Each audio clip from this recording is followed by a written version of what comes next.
அன்னைக்கு கூட இந்த போலீஸ்காரங்க காப்பாத்தினது அந்த ரவுடியை தான். கொலை செஞ்ச அந்த ரவுடி கும்பல தான். அன்னைக்கு துரோகம் செஞ்ச அதே காக்கி சட்டையை தான் உங்ககிட்ட பாக்குறேன். சார், காக்கி சட்டை மேல எவ்வளவு மரியாதை வச்சிருக்கீங்கன்னு எனக்கு தெரியாது. ஆனா காக்கி சட்டை என் உயிர், எங்க அப்பாவோட உயிர்.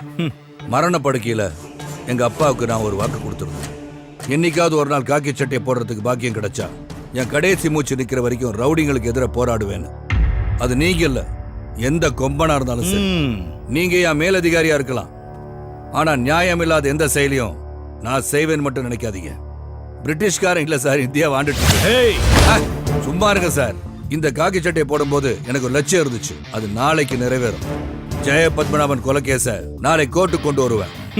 அப்ப அந்த சாட்சியை காப்பாத்த சாரோட கிரிமினல் இன்டெலிஜென்ஸும் எம்பி வரதனோட பொலிட்டிக்கல் மாமா வேலையும் செல்லாது. இன்னும் முடியல சார். அப்புறம் ஜனநாயகம் நீங்க சொன்னது உங்க அப்பா உங்களுக்கு வாங்கி கொடுத்த விளையாட்டு பொம்மை நீங்க நினைச்சிட்டு இருக்கீங்க.